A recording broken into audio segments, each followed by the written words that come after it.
to have more insights on the reopening of Sana'a Airport for commercial flights. Joining me now from Abu Dhabi, Nada AlTaher, senior foreign reporter at the National News. Thank you very much, Nada, for being with us today. Thank you. So, if we may begin with the statement of the UN spokesman Stefan Dujarric commenting on the reopening of Sana'a International Airport. He said the resumption of commercial flights to Sana'a was among the gains of the truce. In your view, to what extent that gain can reflect the commitment of the warring parties to stick to the truce? We're almost 1 month into the 2 month truce, and so far, I believe that we have crossed a number of dangerous points where the truce may have been more likely to not survive. In fact, many people, though cautiously optimistic, were actually a little bit even pessimistic and didn't even think that the truce would last this long. But number of steps for building trust have taken place by a number of parties, and including obviously the Houthis saying that they're no longer going to enroll child soldiers. And then now we also have, as a byproduct of that truce, aid reaching places it hadn't been reaching for a number of years, at least 3 years in some places. And the reopening of Hadeda port has brought down the price of fuel and stabilized currency in the south.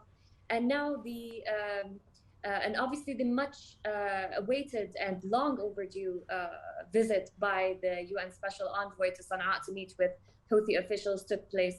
And so the opening of Sana'a Airport, and it's not an overstatement, is something that is anticipated by millions of Yemenis inside Yemen and abroad.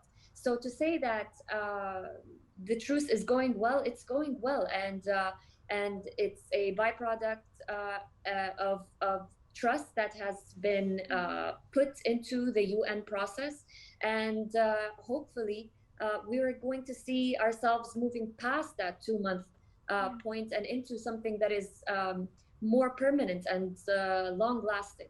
Mm-hmm. Okay, and now if we could focus on the impact of this on Yemeni people themselves. You may know Yemenis have suffered a lot from the brutal travel restrictions, especially the sick and the elders. How significant is this in terms of easing out the humanitarian suffering of Yemenis? Yeah, no, northern Yemen is home to millions of Yemenis. It's the most densely populated area of Yemen.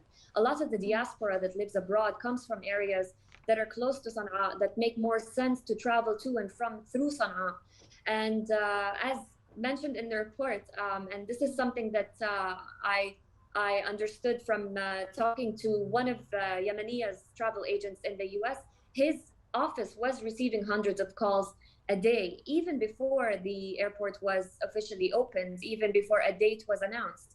And it's just calls of people inquiring about tickets, wondering when they're going to be able to travel home. And this is from the US to Amman, which is a long trip, and then from Amman to Sana'a.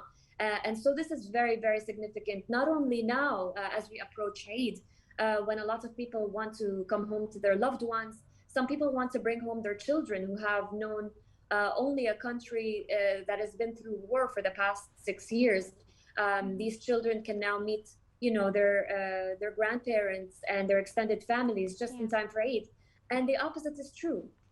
We know now that the Ministry of Health is going to be coordinating flights out of Sana'a to Amman in the beginning for medical treatment. And so this is going to contain a list of approved individuals who either have been too sick to travel by road to Aden. Obviously, a trip that used to take a number of hours, maybe 4 to 6 hours, and now takes up to 24 hours through incomplete roads, roads that are just in the middle of a minefield, dangerous checkpoints. Some people may not even survive that trip. And now they're going to be at least have an opportunity to travel abroad for medical assistance in Amman, where the medical assistance is really good and cheaper than it is in other areas of the world. Yeah.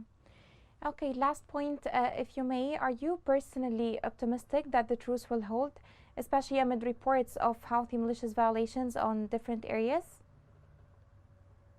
Well, the UN's most recent update about this is that they're monitoring these violations very closely, and they're working on a mechanism to help both sides coordinate with each other in order to reduce the number of violations.